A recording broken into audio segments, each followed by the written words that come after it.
Welcome to बड़ा sir classes. हम लोग इलेक्शन सीरीज को देख रहे थे। 7 इलेक्शन अब तक हम लोग जो है देख चुके थे।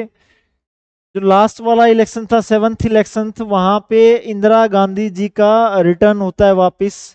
लेकिन अनफॉर्चुनेटली 1984 में, ठीक है, जो उन्होंने एक ऑपरेशन चलाया था, कंट्रोवर्शियल ऑपरेशन ब्लू स्टार, जिसमें भिंडरेवाला को बाहर निकालने के लिए स्वर्ण मंदिर पे आर्मी को बुलाया गया था। तो उसी कंटेक्स्ट में उनके जो बॉडीगार्ड थे, सिख बॉडीगार्ड थे, उन्होंने गोली मार के उनकी हत्या कर दी थी। तो 1984 में इंदिरा गांधी की डेथ होने के बाद जो उनके सक्सेसर को देखा गया, तो संजय गांधी की पहले ही एक प्लेन क्रैश में डेथ हो चुकी थी। तो एक बेटे इनके और बचे थे, नाम था राजीव गांधी।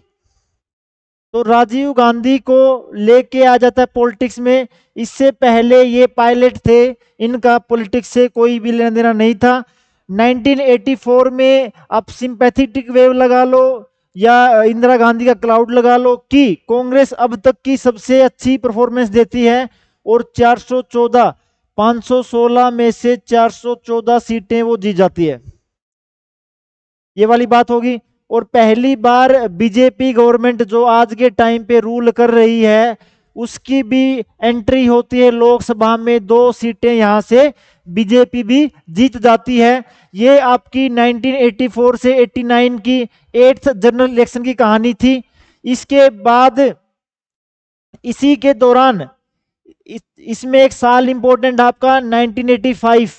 यहाँ पे एक बड़ा ही इंपॉर्टेंट और एक फनी चीज उभर के आ जाती है, जिसको हम लोग बोलते हैं आया राम गया राम की पॉलिटिक्स। आया राम गया राम स्टार्ट कहां से हुई? ठीक है, बहुत सारी चीजों का जन्म स्थल है जी हमारा हरियाणा। और यहाँ पे जो हरियाणा प्रदेश है, उसके एक एमएलए थे, गयालाल जी। ठीक है, ये जो गयालाल जी थे, 1967 में ये इंडिपेंडेंट एमएलए बन जाते हैं। ठीक है, और एमएलए बनने के बाद ये क्या करते हैं, कांग्रेस को ज्वाइन कर लेते हैं। एक दिन सुबह उठ के लगता है इनको भी कांग्रेस पार्टी की हवा चल रही है, कांग्रेस को ज्वाइन कर लेते हैं। लेकिन दिन में दोबारा इनको लगता है कि नहीं, भी कांग्रेस का डिसीजन गलत था मेरा। तो ये पहले यूनाइटेड फ्रंट था, उसके साथ शामिल हो जाते हैं। तो दोपहर को ये यूनाइटेड फ्रंट में शामिल हो गए। फिर शाम को जैसे जैसे शाम ढली, इनका मन का फिर हृदय परिवर्तन हुआ। और हृदय परिवर्तन होते होते शाम को वापस कांग्रेस में आ गए।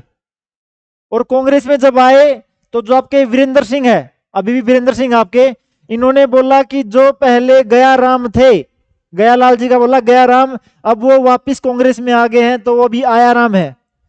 अब रात तक होते होते वापिस ये लोग ये दूसरी पार्टी में चले जाते हैं वापिस। तो एक दिन में 3 पार्टी चेंज कर लेते हैं। तो यहीं से एंट्री होती है आया राम गया राम की पॉलिटिक्स की, जो कि आज भी एक बहुत बड़ा मुद्दा है और बहुत ही ज्वलनशील मुद्दा है भारतीय पॉलिटिक्स का, जिसको बोला था दल बदल कानून या एंटी डिफेक्शन लॉ। इस चीज को ठीक करने के लिए राजीव गांधी जी की जो गवर्नमेंट थी, वो एक बिल लेके आती है, एंटी डिफेक्शन लॉ, दल बदल कानून। ये जो बिल आया था आपका, ये संविधान में 52वीं अमेंडमेंट थी।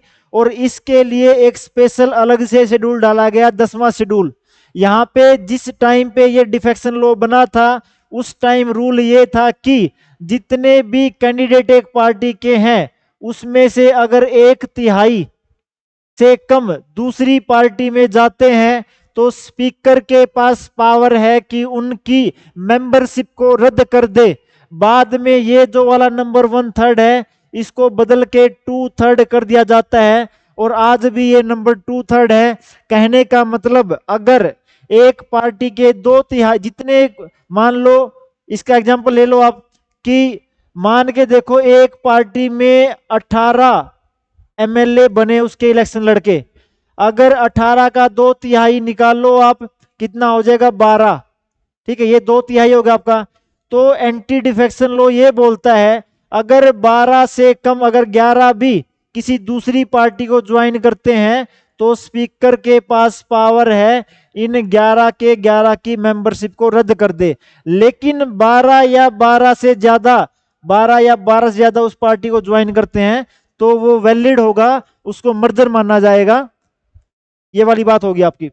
तो ये वाला था आपका एंटी डिफेक्शन लॉ, जो कि आया था आपका राजीव गांधी की गवर्नमेंट में। किस चीज के लिए? ओरिजिनली जो नेता लड़ते हैं जिस पार्टी के लिए, उसी पार्टी में रहना चाहिए। आज के टाइम पे बहुत सारे स्टेट ऐसे हैं, अगर आप देखोगे मध्य प्रदेश में ऐसे हुआ था, महाराष्ट्र में ऐसे हुआ था, और अभी आपका बिहार में हुआ था। हर जगह क्या हो रहा है कि जितने भी आपके एमएलए बन रहे हैं वो दूसरी पार्टियों में, इसको बोलते हैं हॉर्स ट्रेडिंग, हॉर्स ट्रेडिंग, दूसरी पार्टियों में शामिल हो रहे हैं। चाहे वो उनको मनी का लालच हो, चाहे उनको पावर का, सत्ता का नशा हो कि उनको मिनिस्ट्री दे देंगे, और इस चीज को ठीक करने के लिए भी एफर्ट चल रहे हैं। ठीक है, तो ये वाली चीज थी आपके 7th इलेक्शन में। अगली वाली सीरीज आपकी कंटिन्यू रहेगी। ठीक है, तो आप चैनल को लाइक शेयर सब्सक्राइब कर सकते हैं। Thank you.